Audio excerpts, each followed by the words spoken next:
Welcome to the Podkey summary of Joseph Smith.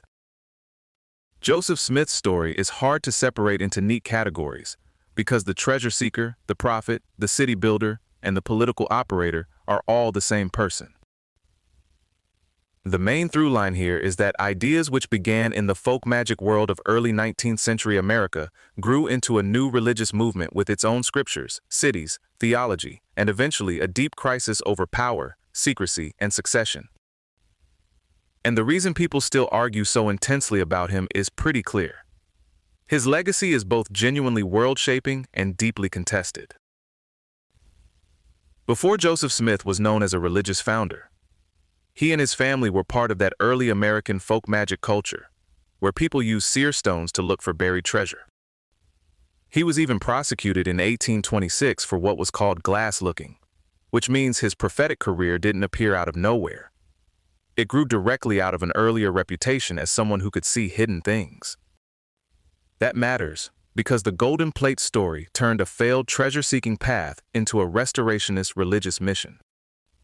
Even the earliest accounts of the plates aren't perfectly stable. The supernatural visitor is described at different times as a spirit Moroni or Nephi, and the details of that first encounter shift over time.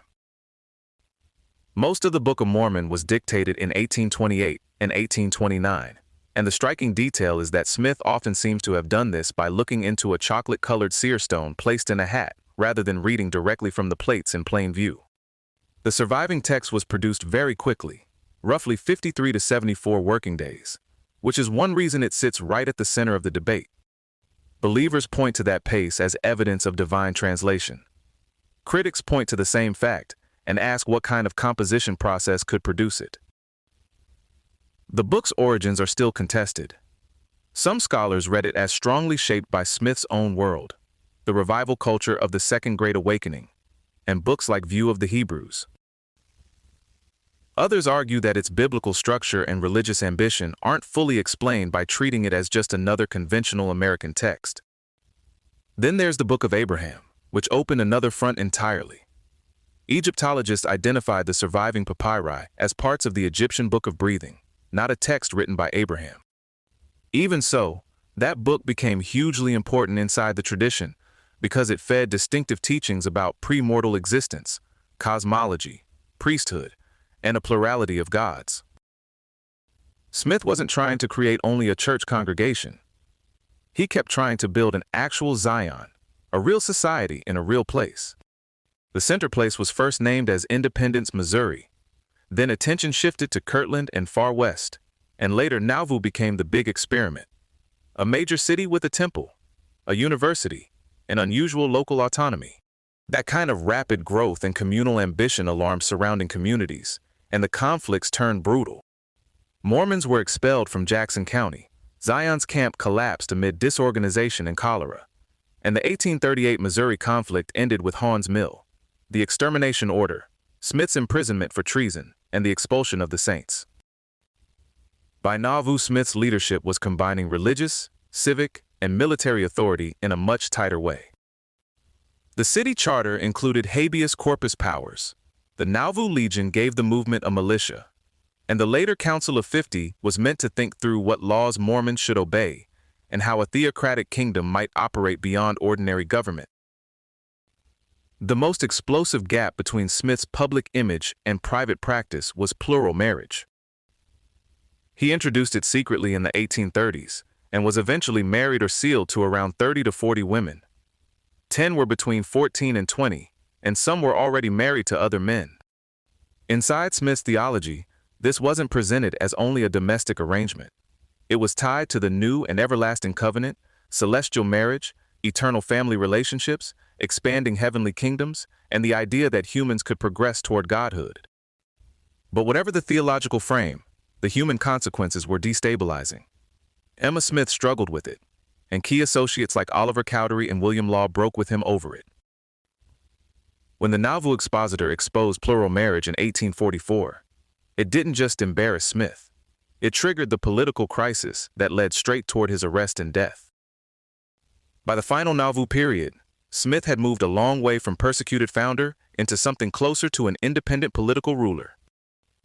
He was mayor, Lieutenant General of the militia, petitioned Congress for protection, imagined a millennial kingdom, and even launched his own presidential campaign in 1844. And the platform was surprisingly broad: gradual abolition of slavery, protection for minorities, prison reform, a smaller Congress, a restored national bank, and annexation of Texas, California, and Oregon. It's an unusually large to-do list. The fatal miscalculation came when he ordered the Nauvoo expositor destroyed after it criticized his power, his polygamy, and his theology. He then declared martial law and mobilized the Nauvoo Legion, which turned a newspaper dispute into a state-level confrontation and led to charges of riot and treason. Joseph and Hyrum Smith were killed on June 27, 1844, when an armed mob stormed Carthage jail, which had only 6 guards despite very obvious danger. Joseph at first thought the attackers were rescuers. He fired a smuggled pepperbox pistol, wounded 3 men, and was then shot several times before falling from the window. The immediate interpretation split along familiar lines. Outside papers often described him as a fraud or fanatic, while his followers treated him as a martyred prophet. The brothers were buried secretly at night because of fears their bodies would be desecrated. And then came the succession crisis, because Smith had not clearly named an heir.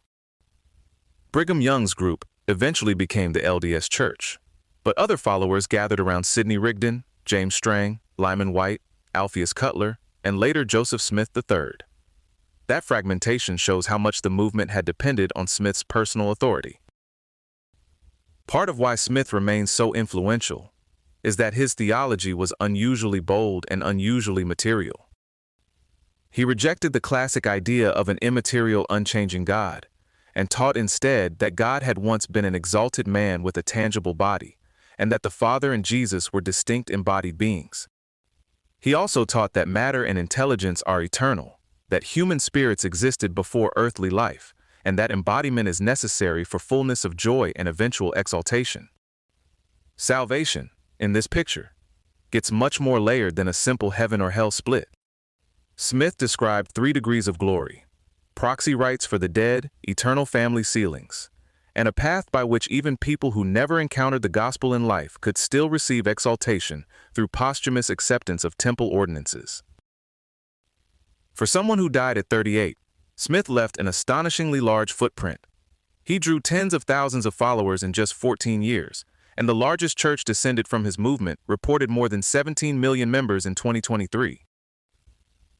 But his reputation is sharply split. The LDS Church reveres him as a prophet on the scale of Moses and Elijah. The Community of Christ honors his founding role while placing less weight on his leadership. Mormon fundamentalists elevate him in a very different theological universe. A lot of modern assessments end up holding 2 truths together at once. Smith was charismatic, inventive, and massively important in American religious history. And his legacy also includes financial collapse, coercive authority, secret polygamy, racialized teachings, political authoritarianism, and recurring violence. So if Joseph Smith feels hard to summarize, that's because he really was several historical figures at once, all packed into one short and turbulent life. And whether people see prophet, fraud, visionary, or empire builder, they're responding to something real in the record. It's just rarely the same something. This episode was generated by Podkey. Create your own at podkey.fm.